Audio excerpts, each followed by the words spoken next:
There are a lot of new faces in the house tonight. That is awesome. That means I can tell some really old jokes and nobody's going to notice. Yeah. So I'm single, and I find that it's a lot harder to meet women now that I'm getting older. It was so much easier like 8 years ago. I remember I was meeting up with so many random women that if somebody had gotten pregnant, I would have had no idea who the mother was. Wait, we did what? Are you sure? I don't know you. Wait, can you take your shirt off and turn around? Oh, right, the waitress in the Denny's bathroom. You believe in abortion, right? Let me write you a check. Man, I couldn't even jerk off back then without wearing a condom. My hand was afraid of catching something. So, I think I've noticed that a lot of the women I know don't even realize that I'm single. And I know it's hard to believe that a man of this quality is still on the market. But I think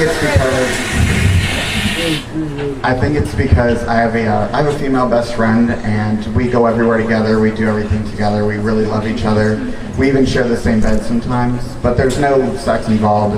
There's no passion. It's kind of like we skipped dating and went straight to being married. It's not quite like being married. I still have my own credit cards. I guess it's a little more like being brother and sister.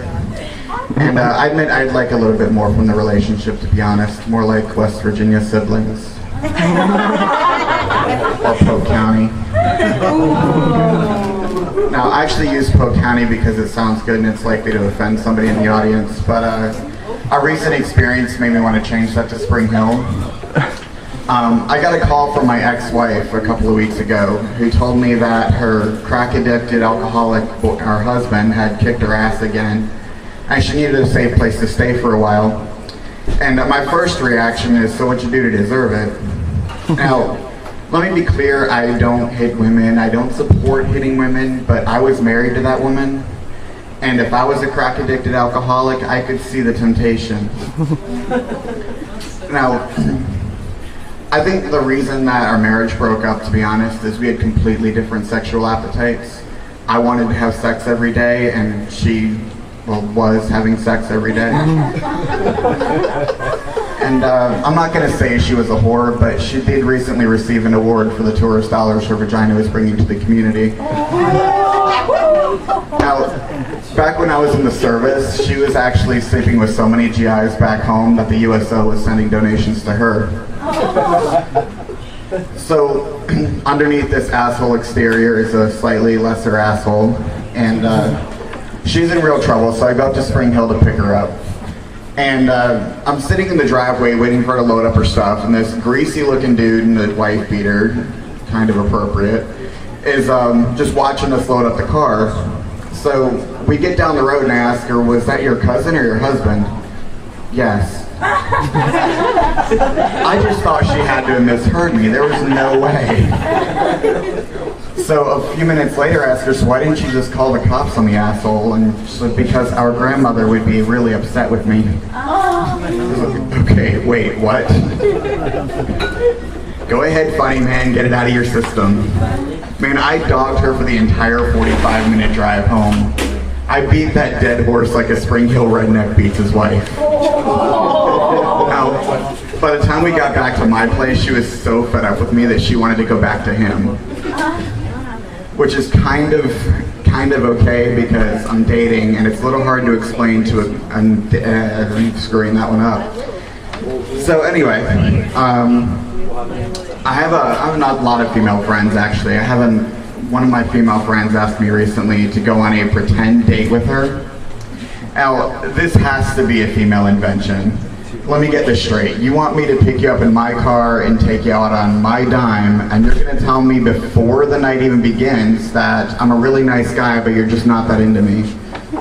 I usually don't hear that till the end of the night, or sometimes 10 minutes in, but never before. I swear I'm not doing this again until next time I can be guaranteed pretend sex after the third pretend date. Now let's be clear, the sex is real, but she can pretend to enjoy it and I'll pretend to care.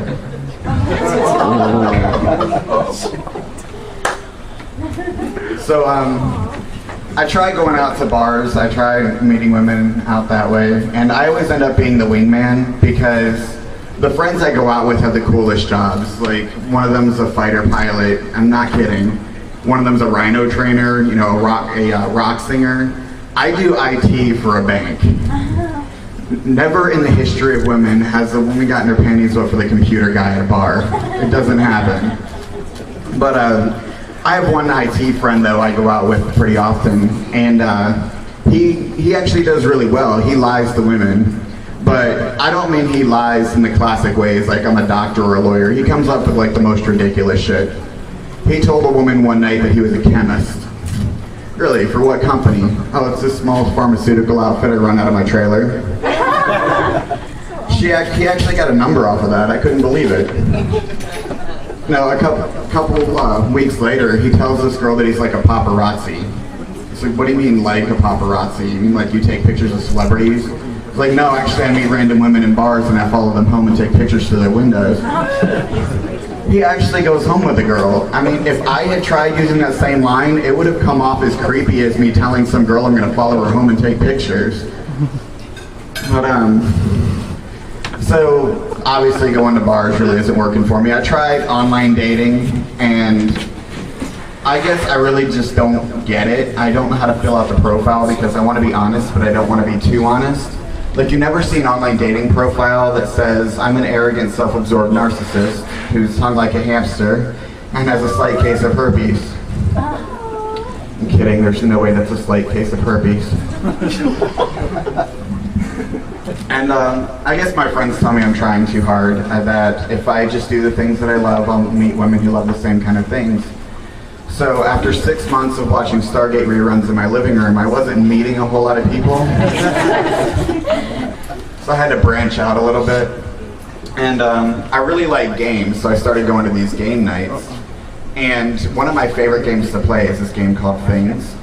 And it's this game where you read off a topic and everybody writes down the first thing that comes to mind.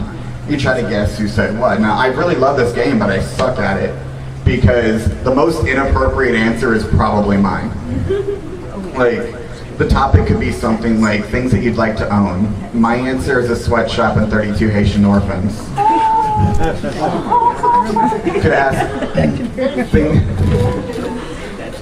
Could ask something like things that you can't explain. Other people write the cosmos or God, the meaning of life. My answer is the Japanese love for tentacle porn. You know, things children know more about than adults. Jerry Sandusky's penis. Things that you might find in your refrigerator. Milk. I wanted to win that round. But my favorite answer of all time, though, is things that jiggle. Japan, 2011. That's so Now, it couldn't have happened to a better country. I mean, if anybody knows how to deal with a nuclear disaster, it's Japan. And it might explain the tentacle porn. So I'm going to leave you on that. Thank you for the laugh. If you like my material, you can find me at www.freedcomedy.com.